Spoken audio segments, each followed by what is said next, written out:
Hello, everybody. Welcome to the Entrepreneurial Truth Podcast. My guest today is Melisa Ruscsak. She was born in 1982, a native of Lorain, Ohio. Melisa grew up with her grandparents, Frances and James Layshure. She attended Clearview High School as well as Lorain County J.V.S. While in J.V.S., she attended the Culinary Arts program, graduating in 2001. In 2003, she welcomed the addition of her daughter, Chyenne, who inspired her to put her dreams to paper. A story she wrote after her daughter's birth, although not published, became the stepping stone to everything else that she would eventually write. In 2011, near tragedy struck as Melisa's health began to decline. In the summer of 2011, she would need to use a cane to get around. Suffering a stroke, she required a craniotomy, where she suffered her second stroke, leaving her with a partial impairment of her speech and weakness on her right side. After surgery, she would not only need to learn to walk again, but to speak as well, recognizing the alphabet. 2 years later, in the fall of 2012, after divorce, she would meet the man who would push her not only to fight to regain her physical strength, but to put her creative mind to work, no longer allowing her to dwell on what she could no longer do, but what she could do. In December of 2013, they would marry. With determination, Melisa would walk down the aisle without need of a cane. Wow, that's amazing. In 2016, she would see her dreams come true with her daughter as her editor of Lite and Darke was born. Welcome to the show, Melisa. Thank you for having me. That's an amazing story. Just an absolute amazing story. And having been through some physical stuff myself, I know the battle both inside and outside. Yeah, you have to go through hell to get back to where you need to be. Yeah. And it makes you a stronger person that way. It does. You'd always strive for normal, right? Whatever that means, I mean, in society and whatever. But you really do. You just want to be normal again. You just want to be that person that you used to be, the things that you used to be able to do. And I get where you can focus on the point that you can't do it right now. Right. I was there for so long. I got to the point the doctors, before I was walking away with cane, I wasn't able to do anything without at least a walker and then someone standing behind me. Wow. So it went from being the doctor saying this is as good as you're going to get to no, I have a daughter that is not going to see me give up. Absolutely. And having that inspiration behind you, because my daughters were young when I had this, 7 and 5, when I got kidney failure. And I almost died in there like 3 times. And it was such an incredible, to me, experience, because I'm so used to being able to do for myself. And then all of a sudden you can't. And then because you have learned that you can't for so long, when you can, it's really hard to get your brain to realize that you can again. Exactly. It's a learning experience, and you have to relearn how to do everything. Yeah, I agree. Everything. I mean, my speech is so good right now. If you would have talked to me back in 2011, there's not a word you would have been able to comprehend. You're amazing. You're amazing. Just to be with us today is an amazing thing. Yeah. Just to be here. Yep. So now I do my author world that I'm in, but I'm also the publisher, and I work with amazing authors that has great stories to tell. They have their own personal issues. I have veterans that a disabled veteran actually 2 of them within my author house. I have one of my authors suffers from lupus, and we all do so much for each other to help each other succeed, not just in being an author, but to motivate us through our own health problems. I get that. I totally do, because it really does. It helps you being in a community of other people that actually understand and know where you've been. And unless you've been there, you really don't know. Exactly. And then I took the world of being a publisher and author, I merged it with being a film producer. So everything in our house has the opportunity to become a film. I have those connections now that because I said, okay, I have survived death 3 times. Seriously. Yeah. I survived that. I know how that is. If I can survive that and come from not being able to walk, talk, tie my shoes, feed myself, there is not a person on this earth that can tell me no, and I'm going to believe it. And also you feel like it's time to live. Yeah. So I make the back doors. Okay, someone tells me no, great. Is there a back door? Oh, great. So that means I get to make my own door. So. There you go. Push through. Yeah. It's I laugh about some of the stuff, but I mean, I'm not laughing at the stuff you went through. So I hope you know that. Mm-hmm. No. Because I've been there. I went to the hospital. I had 5 blood transfusions. They told me I didn't know how you walked in here in the first place. I had no idea what was wrong with me. I had a clue because my back was hurting so bad. I thought something was going on there, but I wasn't sure. And then to have all the surgeries and all the things that you have to go through and all the pain and all the basically rewiring how you think. Yeah. For you, that was a lot more extreme than for me. Oh, rewiring how you perceive how you think is a lot harder than just going, oh, I can't do something because I told myself I can't do something. Well, here you have the brain saying, no, this doesn't work no more. So, like my right side, I still don't feel it. I don't have all my vision. So I compensate by my eyes are always moving, so I know where my limbs are. Wow, that's cool. I mean, it's like all these people who are, and I want you to hear this, those people that are watching this show right now, and you have limiting beliefs, and you think that, you're not good enough, or, nobody's going to listen to you, or all these things. Think of what Melissa's been through. Yeah, I tell people that all the time. Are you alive today? Are you up? Are you breathing? Then you can do something. It doesn't mean you're going to go do a triathlon, but you can do something. Sit at the computer. There's apps that you can play games and get money. Don't tell me you're broke. Go play a game on the apps on your phone. You can make minimum wage playing certain apps. Dang.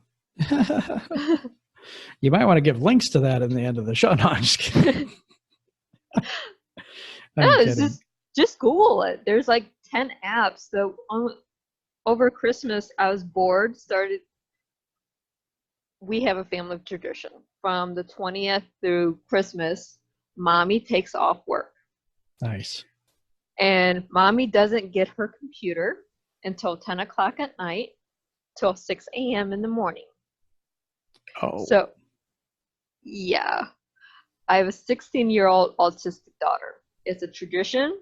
It was bestowed on her when she was very young. And it doesn't matter that Mommy has a full-time job working online. It doesn't work. Mommy doesn't have the computer. So Mommy has a cell phone. So we're watching Christmas movies that we're all seen at least 100 times. So I was like, okay, so I'll Google how to make money with apps. And I came across some really cool games and just sit there. And I was making minimum wage for the state of Ohio playing video games on my phone. Okay. So the question I have to ask is, what is the minimum wage for, or do you know? $7.25 in Ohio. $7.25. Wow, that's awfully low. I hate to say that, but I just think that that's awfully low for a person these days. I don't know. I think ours is like 9 something in Michigan. But that's still really low. Well, it varies state to state, but if and this is economics, and this is something that my grandfather said. If you go by the minimum wage in your state, it's going to vary. But every time you raise minimum wage, all your groceries, all your goods also increase. So you're really not getting an increase in your salary. You're getting an increase in inflation with your goods. That's very, very true. Minimum wage never went up with the cost of living as the dollar was taken off the gold standard in 71. So from that point, we have a big gap in the minimum wage versus the cost of goods and cost of living. Yes. So, and I know what you're saying. If we raise everything up to $15 an hour, then your burger's going to cost you 10. I mean, you know what I'm saying, or something like that. Yeah. Yeah. It's just an inflation thing. You really have to look at it through both sides of the lens. You can't just say, oh, if I make $9 an hour, then I can afford all this new stuff. Yeah. It doesn't really work that way. It doesn't. That's very intelligent thinking, because a lot of people don't understand that about money or about our current situation. Well, that's why I'm an entrepreneur. I see both sides of the lens. Yes, you do. You do. You have a very, very bright mind. So tell me a little bit. I know you said that you do publishing and video and all this. What else do you do, and get a little more specific about what you do? Okay, well, let's start with the publishing end. Let's start with, I'm an author first and foremost. Okay. That's where my passion lies, is within writing. Writing. Okay, tell me what books you've written. Oh, or you can show us. I have a couple. Well, no, I have one sitting here. This is my second book. This is the Fallen of Lite and Darke. This is, if you read my series, there's 4 books total in the series. Okay. That's the second one written, but it's the first book in story. Oh, okay. Kind of like Star Wars. Kind of like Star Wars. I pulled a Star Wars on it. Yeah, you did. And then I have 2 trilogies that split off from the original series. I'm going to ask a question here. I just like I get a flow of things, and right now I want to know how you got that published into that form from, to start, because I think a lot of people would love to write a book, but they don't know how. Okay. The first book is called The New Reign. It started off as a standalone book inspired by my daughter, who was like 13 at the time. And she gave me the title of Lite and Darke and told me a fairy princess. That's what she wanted me to write about. So I just sat at the computer, looking at a blank screen, went completely blank, and started writing. I know nothing about what I'm writing. I'm just putting words on paper, letting the creative take over, and not worrying about what I'm writing or how it's flowing or anything like this. At the end of the first draft, which sucked, by the way, I'll admit it, the first draft always sucks. I had like 280 pages. And I thought, hey, I wrote a book, I'm an author. No, it doesn't work that way. So I did self-publishing. Had no idea what I was doing, never had it edited, never had anyone look at it. And then I took it from the self-publishing and found a small publishing house. They looked at it, changed the cover, said I've made some suggestions. So we have version 2, a little bit bigger, about 300 pages. Still not fully edited. The house ended up closing, found another house. Very thankful, because this was where things got interesting. I started working with an editor, learned how to do the cover designs. So now we have a third installment of the first book. While I'm working as an author with them, I'm now taking over their directing of marketing. Oh, wow. Talk about opportunities. Yeah, I'm bored. I'm disabled. I don't work in a traditional 9-to-5, but I have a lot of marketing ideas and a lot of skills. So do I know anything about marketing on the real world? No. So what do? I enroll in Boston University online for marketing. Wow. Okay. This is in 2017. Wow. So now I'm working with them, published the second book, which I just showed you. And they're editing, they're giving me feedback. Had no idea to write the second book. Just kind of put it in there because there's a lot of plot holes that my daughter picked up on. And then I was like, okay, well, I'm not going to go back and re-edit both books. So what I do, I make a third book. An anthology, mini stories that build up back to the first book. Okay. While I'm doing this, I'm writing the screenplay for the first book. Wow. No idea how to do it. I taught myself. Okay. Yeah. Found a line producer while I'm still with this publishing company. This is really good. This would make a great movie. So he was like, do you represent any other authors, you know, small? I like working with the indie community, and I have really great relationship with those like producer now. So I was like, yeah, I work with authors. I don't know how many would be interested. He was like, can you be the manager for any? I'm like, I can see. So then I go back to my publishing house. Hey guys, this is what's going on. I have a great opportunity. I have this really great line producer. He's read some of the bios and stuff that we have online or what I've given him. There's some books he would love to take and make them to film, if you guys are interested. Out of that publishing house, 3 of the girls followed me. Wow. They are my right arms and everything. I'm actually teaching them the business aspect of the film industry and the publishing industry and the marketing industry as well. Wow, you're amazing. So, holy cow. So we're doing this, and we started this back in 17, I'm sorry. There's a lot of work to go from A to B, especially when you're not a known producer and you're not a known writer. Even working with a great line producer. And he needed to build up some things in the back end to build my name up. Because no one in California knows who I am. I'm no one. And I'm working with a small publishing company in Australia. It's not even in the US. So push comes to shove. I leave the publishing house I was working with as director of marketing and the author, open up my own publishing house. Very quietly. I am so grateful. I still write short stories for that publisher. I love supporting them. They're a wonderful house.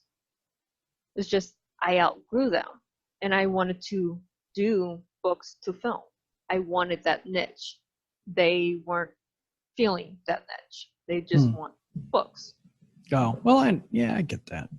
Yeah, it's fine. It's not for every author. It's not something I say, hey, you have to do this. It would make your career even greater. No, it's not for everyone. And that realistically, not every book can be done in film. I just have a good eye. Yeah, you seem to be good at a lot of things.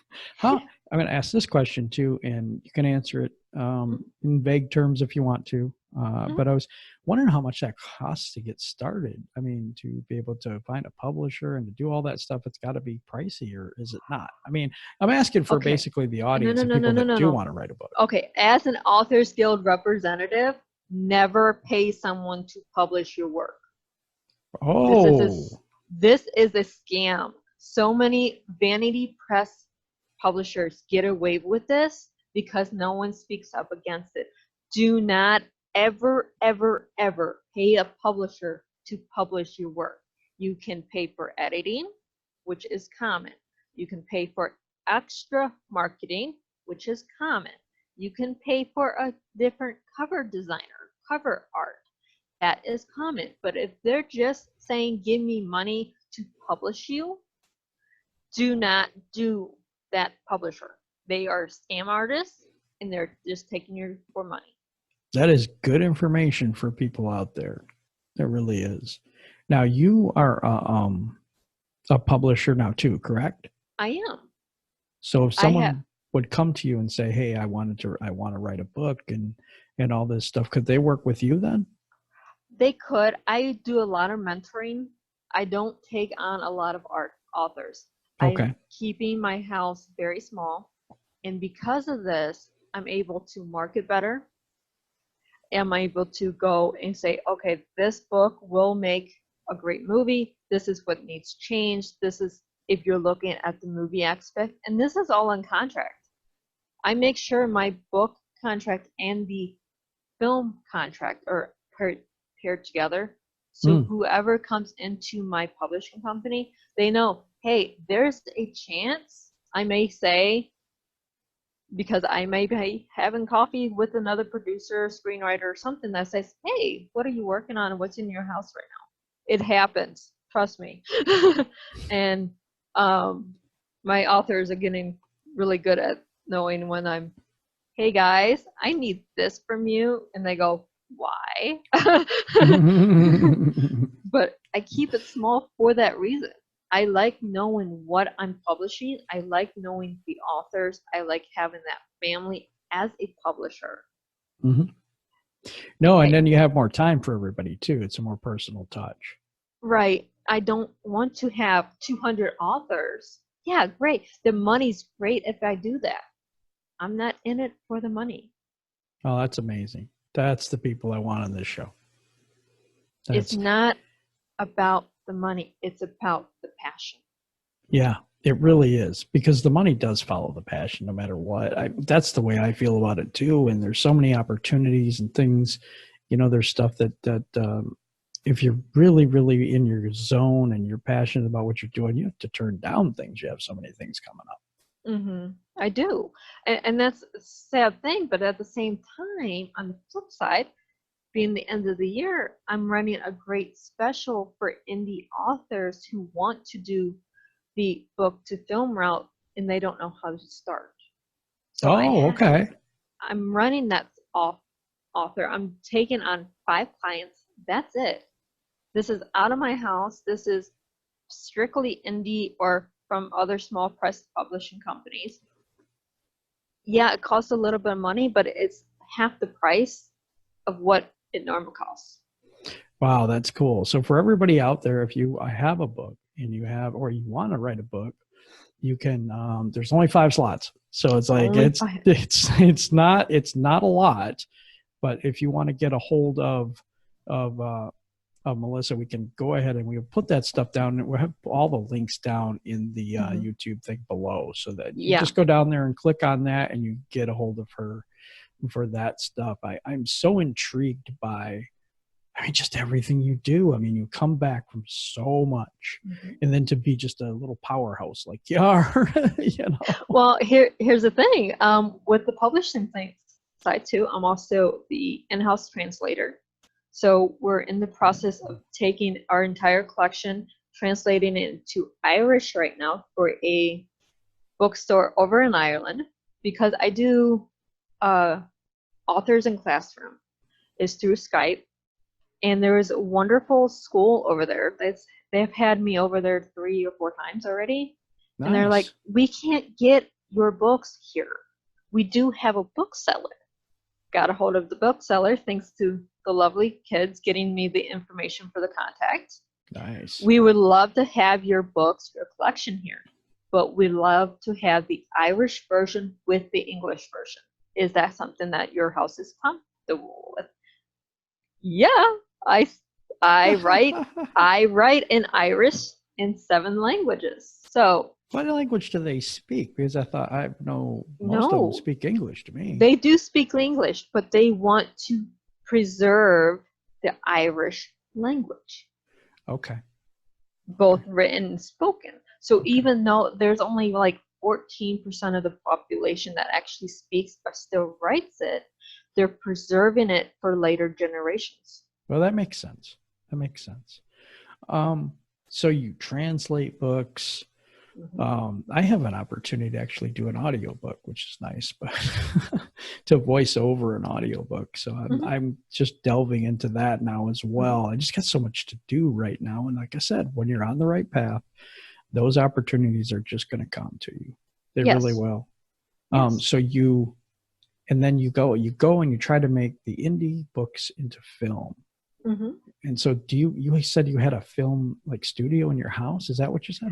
I am a film producer. My job is Wow. to write the screenplay. Oh, okay. Okay, that's first and foremost. I do the screenplay.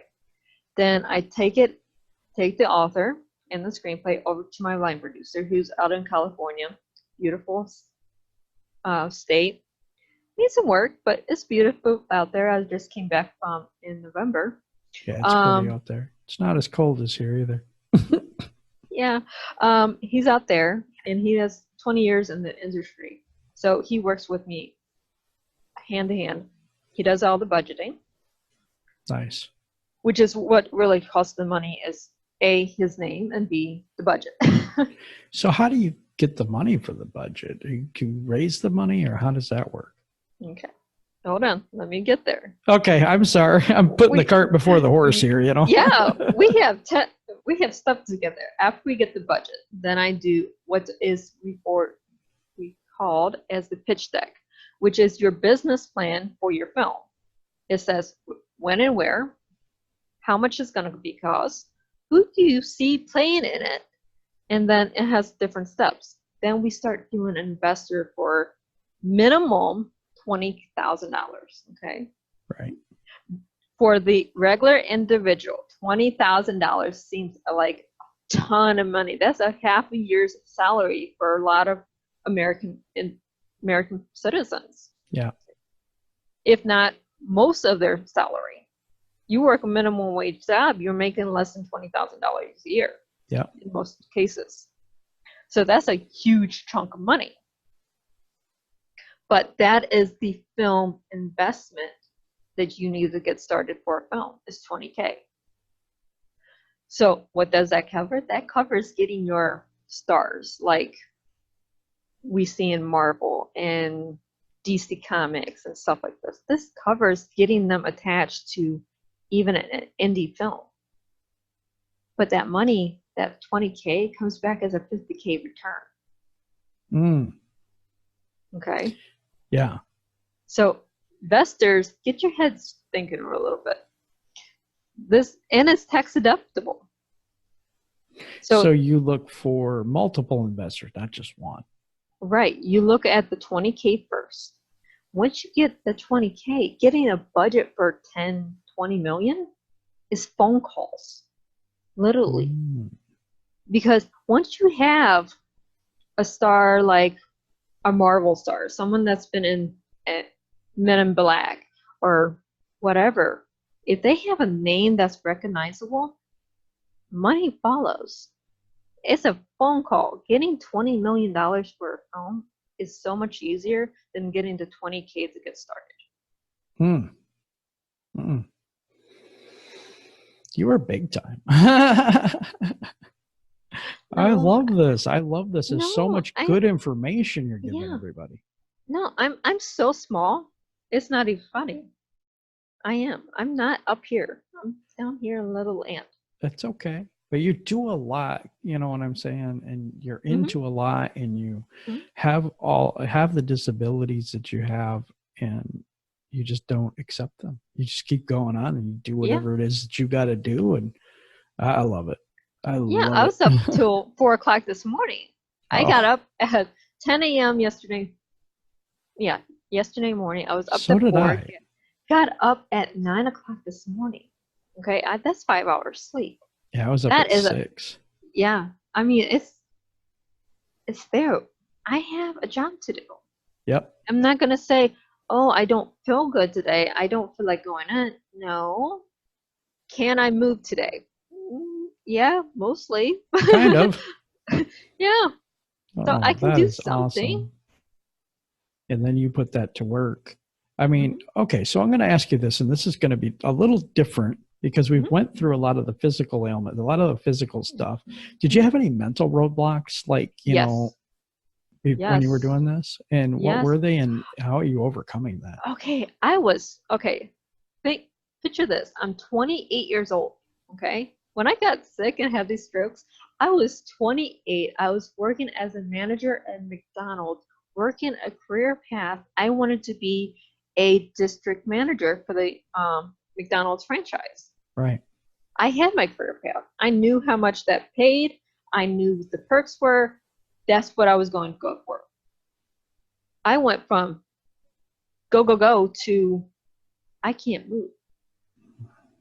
I can't feed myself. I can barely take care of myself. My mom had to brush my hair every day. Wow. My 7-year-old daughter, yeah, she was 7 at the time, was helping to feed me. You know how embarrassing that is as a 28-year-old having your child feed you?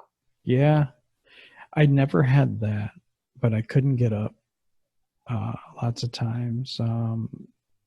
Needed everybody's help to carry stuff, and I've always been the one to carry everything, you know, and I just couldn't. I had surgery on my left arm for fistula, and I remember trying to grab just a gallon of milk, and it just fell all over the place because I couldn't lift it. I was my grandmother's caregiver, her bookkeeper, her shopping partner, her driver. Wow. I was taking care of grandma, and now I can't. We were going out once a week to do things to get her out of the house for her own mental health. And I couldn't do it. So I'm falling in deep, deep depression. And at the same time, I can't speak. So I have a keyboard, and the keyboard makes sense to me because I don't recognize the letters, but I can hunt and peck words because the computer tells me if I'm spelling something wrong. Oh, true. So that's how I was communicating. I was trying to write. I can't hold a pen. I do this with my hand. I can't hold a pencil. Even to this day, I cannot hold a pencil. You want me to write my name? It better be a permanent marker because I can't hold anything less. Wow. Wow, that's something else. We're having a special guest on the show now.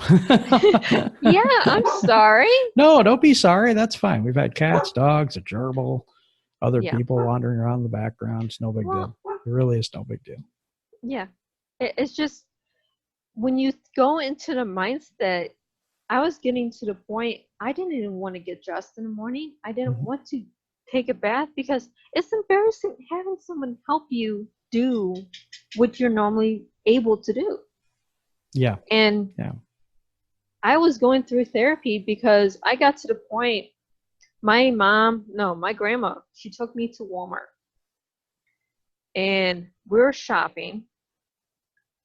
I'm in a motorized cart, and someone really over my cart. And I wanted to actually physically hurt that person. I'm not a violent person. I actually am anti-violence. I was like, I looked at my grandmother, found her because she was wandering the store because that's what grandmothers do. I was like, I'll be in the car. I got in the car. We got home. I didn't say anything. I found a therapist within 20 minutes of coming home because I knew something was broken in my mind. It wasn't my body at that point. Now we're working on my mind. I can deal with the physical pain. I can deal with the physical everything I'm going through. I'm not letting someone break my mind. Exactly. Just all that pent up frustration, I think. You know, it's frustrating. I know it. I know. I want to go and do, but I can't. Right. I know a lot of people say can't is not a word. It shouldn't be in your dictionary, blah, blah, blah, blah, blah. But it is.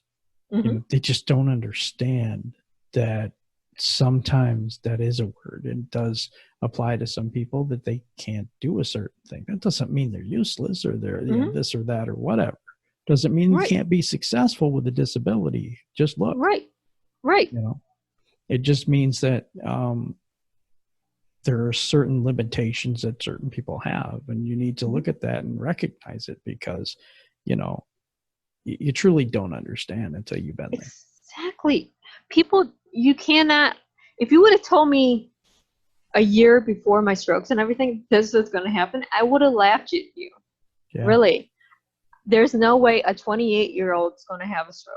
There's no way a 28-year-old is going to survive having 2 strokes.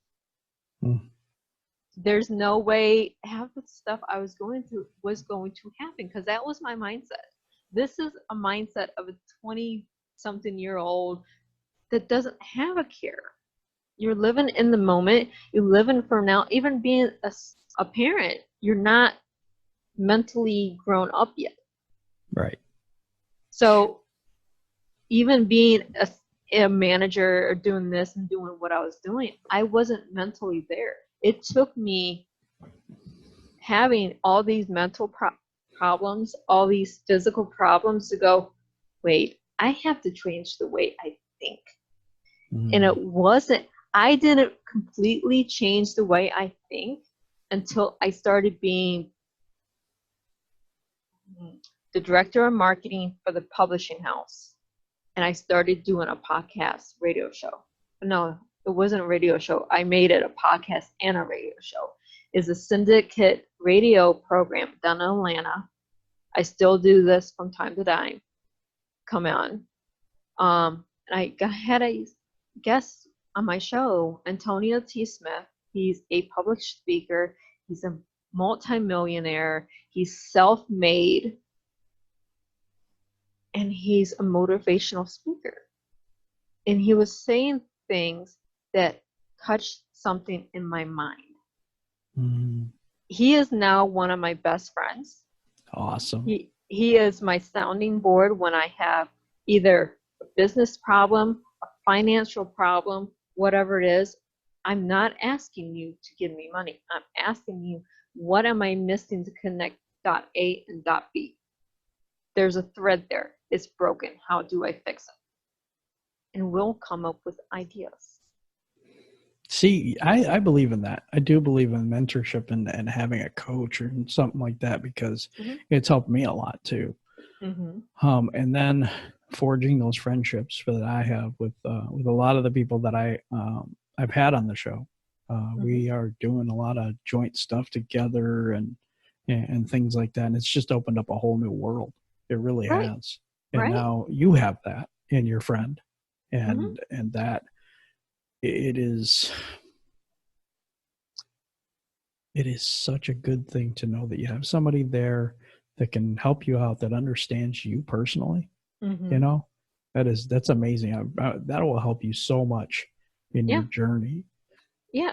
When you're going through the depression, you were going through all the stuff, and did you ever feel like, you know, I'm out of place? I don't feel like I'm good enough to do this.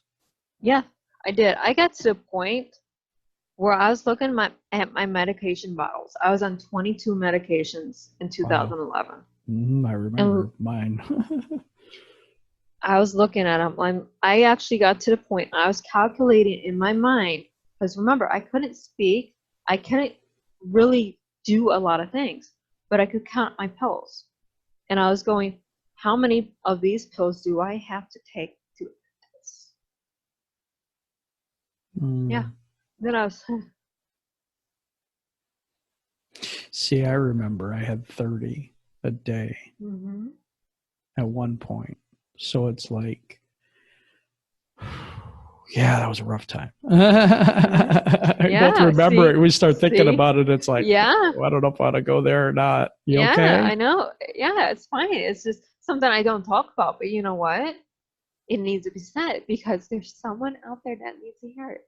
That's right. We've been there. Yeah. We've been through hell and back. Now, how can we help you to get there?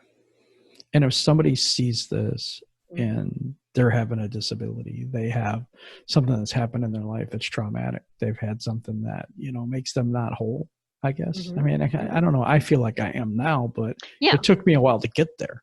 Oh, yeah. But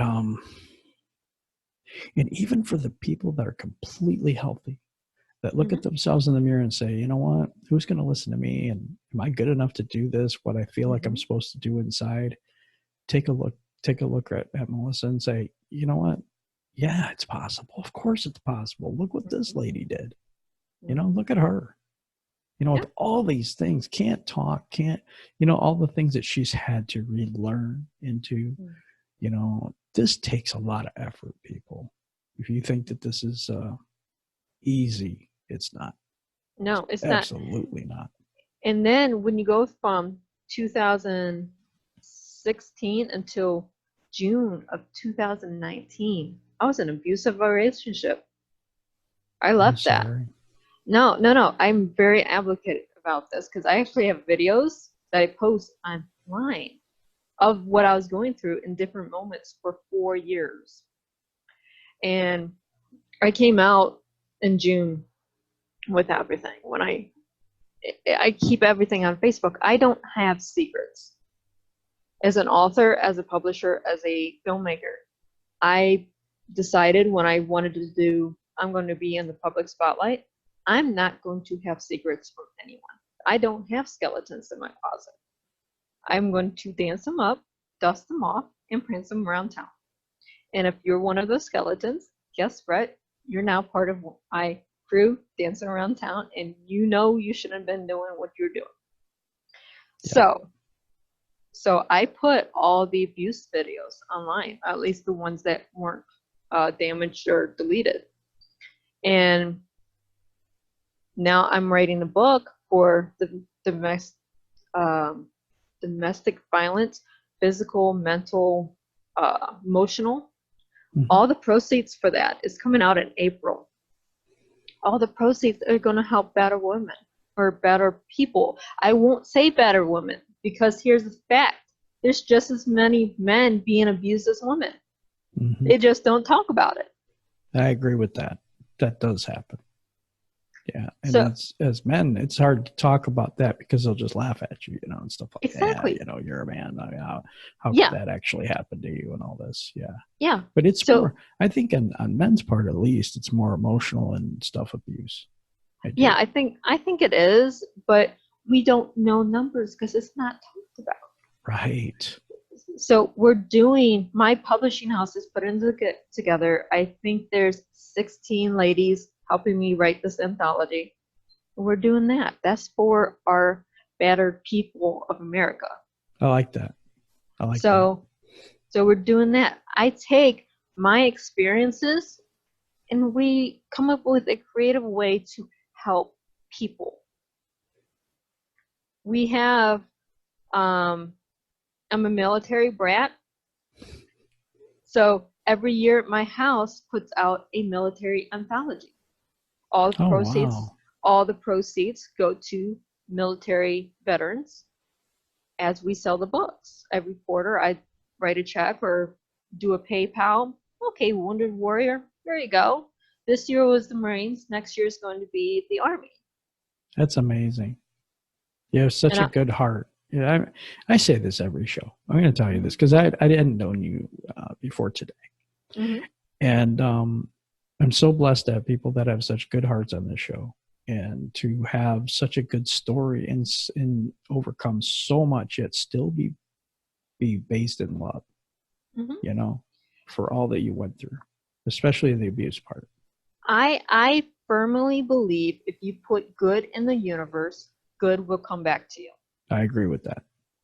So for me to go, okay, I have all these negative things coming to me. What did I do to piss off the universe? And sometimes I don't know if it's that or it's just your vibration was really low at the time. Or I don't know. I mean, there's a lot of things, but that's how I deal with it. I have to have a comic. Yeah, that was funny.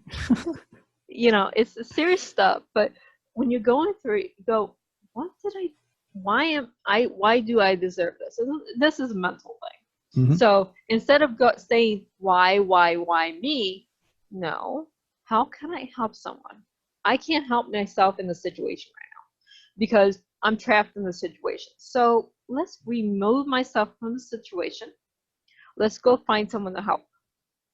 If I can help one person, I did my job today. Yeah. I did this when they were like, hey, you want to hop on the gurney? And I just did, like jumped on the thing or whatever, or it was just funny. And it was extremely serious. I had 5 blood transfusions and all that the first day I was there. So it was very serious. I was near death. But the thing is, it's like I still had That sense of humor. Yeah, when you're going through the worst place, rock bottom that you can have, you have to find humor. Yep. If you can find the humor, you can remove yourself mentally from the situation. From the trauma. Yeah. Mm-hmm. Then, instead of focusing on whatever the trauma is, whether it be homelessness, whether it be I don't have money, my bank account's negative, my health is shot, whatever the negative is, step back. You can't work on this right now. Your mind is focused on this. You're just creating more negative vibrations within yourself. Step away. And this is something I was taught. Go help someone. Go, you see a bird on the street and you have some breadcrumbs. Give it to the bird. Go help something, another living being. It could be, go have a plant that's Walmart is killing because they're giving it too much water. Rescue them like you would a shelter or something. Yeah, go rescue an animal at the shelter. Go do something that helps another soul. That's good. Then you're putting positive. Now your mind is out of the situation. Then you can come back to the situation and brainstorm how to fix the situation. That's true. Because you get yourself out of it so you can look, at it from a different perspective. Exactly. And I tell people, not every solution fits in a box. Not every solution is square. Not every solution is going to be molded to another person's perception. It can't be. Every solution has to be unique. Some may overfill the box. Some may be octagon. Some may be circles. Some may be whatever. It's a solution. I feel that everything that we need is inside of us. In some manner of speaking, that we all have our own thing to step into. Yes. And it's just a question of us overcoming our fear, overcoming our limiting beliefs and our traumas and the things that have happened to us, to say, no, that's not me. I'm this, or I'm that, or I'm this person, and standing and doing what you're meant to do. Yeah, it is. Every person has something inside of them they're meant to do. You have to follow your passion. If you're stuck in a job that you hate, you're going to just be miserable. And then you find something you love, and then you thrive. Something you love could be being a garbage person. Yeah. As crazy as that sounds, that could be your passion. Who am I to disagree with your passion? Right. I mean, I do this show and I interview entrepreneurs, but not everyone is called to that. Not everyone that's their mission in life, is to be an entrepreneur. Some people are content and very happy with working at a job that they absolutely love, and there's no problem with that. Just everybody has their genius inside of them, and I want them to be the max potential of themselves they can be. Yes. I tell people all the time, I use several different social medias. How can I help you? Not what do you want, why you bother me, or anything else. You're contacting me. How can I help you? It doesn't matter if you contact me on LinkedIn, Facebook, Twitter, Instagram, Shaper. How can I help you? What's going on that made you want to connect with me? Now, you get the oddballs that want to have a date or something. That's right. Yeah, you get those. That's everyone. That's cross genders. That's everyone. Yeah, that's everyone. That's a block button. But the ones that for sure. But then you have the ones that actually want to connect, because either A, you said something, did something, or they seen something that you did that made them want to connect, or B, they need help and they don't know how to ask for it. And I'm thinking this has been something that kicking around, is that energetically you just resonate with that person and that draws them to you, even not knowing you. Because I posted a thing on to have guests, and that's where found a lot of people, trust me, it's crazy. Mm-hmm. But most of the people that I've already talked to, just in Mm-hmm. Messenger, I really believe they have a good heart for people. And that's more what I look for than how much money do you make, or, you know, that type of thing. Yeah. Yeah. The money isn't what matters.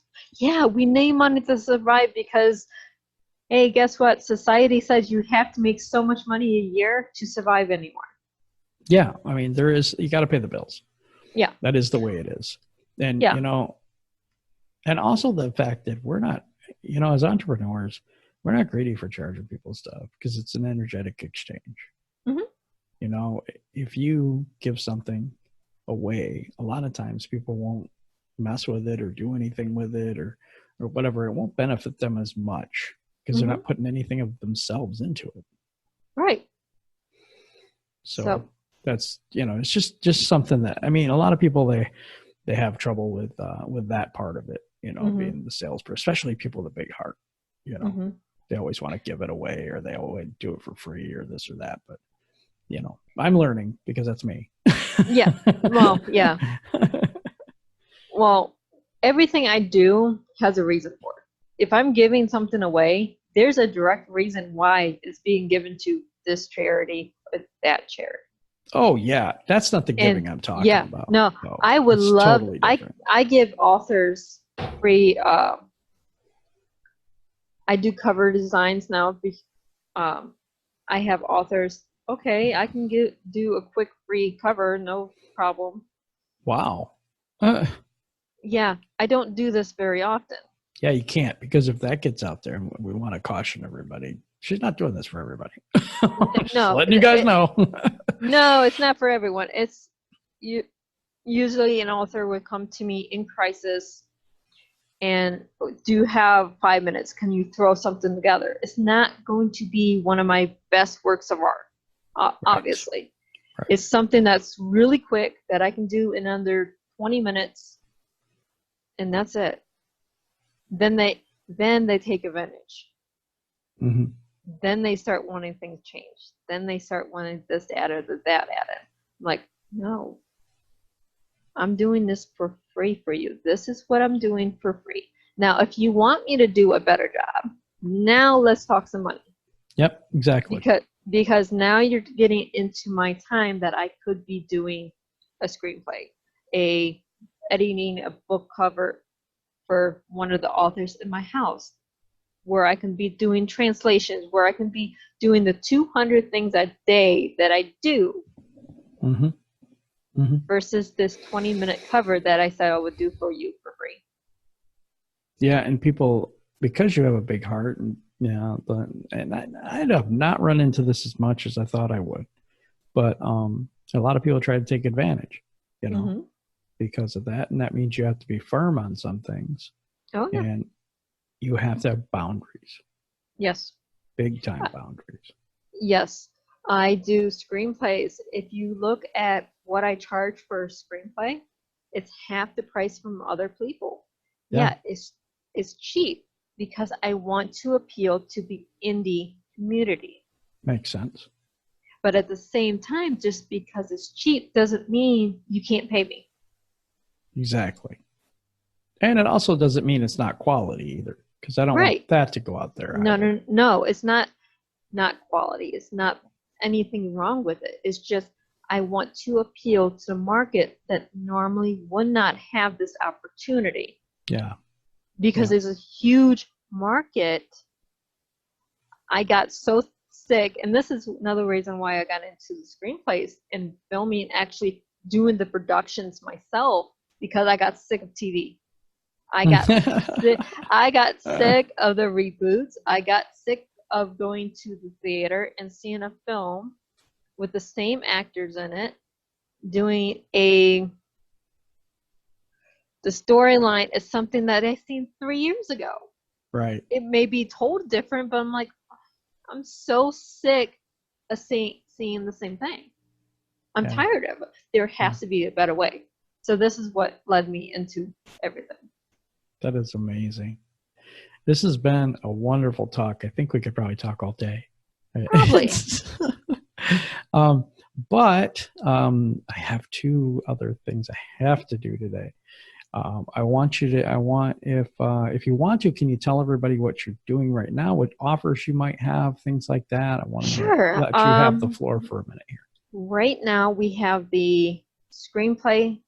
Okay, here's what you're getting. You're getting the film package, the pitch deck, the budget, the screenplay, and a little bit of the investing stuff done for you for $2,000.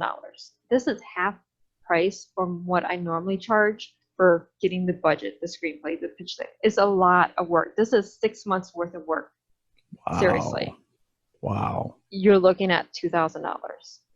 And we're doing it really quickly, like 4 weeks. We have a team that we're pulling together just for this.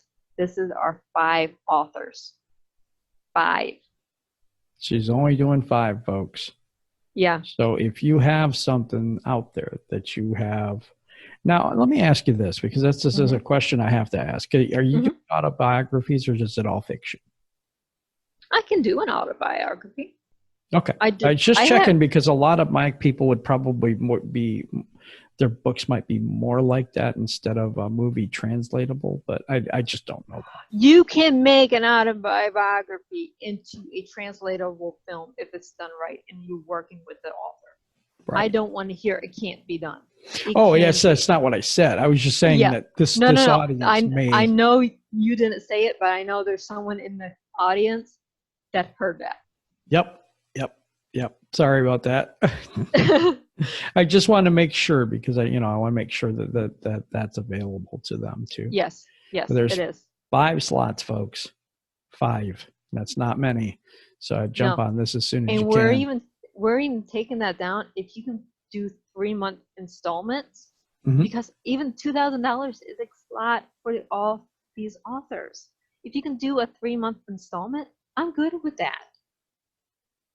All right. So what is that? It's like $680, $670 a month. If you can do $500 the first month, do $400 the second, and then we're in income tax time. Pay me off with income tax. I'm good. There you go. So anybody's listening to this, it doesn't have to be $2,000 up front. Okay. So I would contact her. Her information is down below. Anything else you're coming out with, or is that the big thing right now? That's for my authors. For my investors, we're always looking for the 20K. That's anyone. What's a 50K return? But that's for your people that have money in your pocket and you're making $150,000 a year or more. Yeah. That I don't expect a small working at McDonald's have $20,000 laying around. I don't. Right. I'm realistic. Let's see. We have that. I have the screenplays I do by themselves. If you want to go shop around after your screenplay, that's $800. That is the cheapest you're going to find anywhere. Seriously. Right. Those normally start at $1,400. That's amazing. Do you have a website or anything? I do. I believe I gave you the website. It's No, I'm just saying. I was just making sure. And then they can go to that website and see stuff there. Everything's there. Everything's under the indie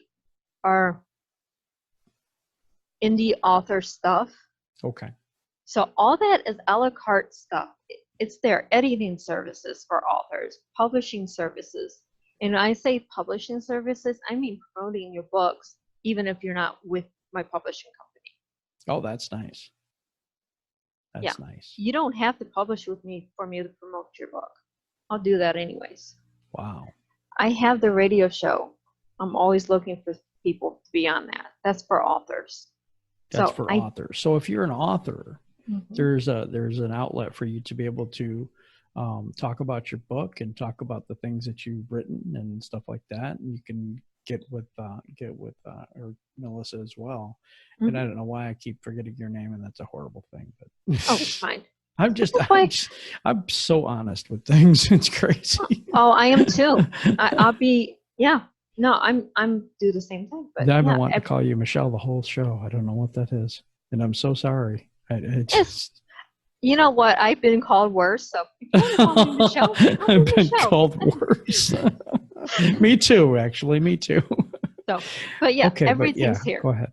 And then, Everything, even the film packages, what I got coming out into production is online. The IMBDs are all there. So you can see everything that's going on. so you can see the work. Mhm. That's really cool. So we have that website below, and we also, you know, and any other links that you have, we'll have below in the description in the YouTube. That'd be the first thing you see. It'll say Melissa's links, and then you can see that right away, and then the short description afterwards. But the links are right down there for you to take advantage of. And I really appreciate you being on the show with me today and putting up with me. Oh, thank you for having me. Really appreciate it. You want to say goodbye to everybody? Have a nice day, guys. Thank you. Yeah, everybody, until next time, have a great day.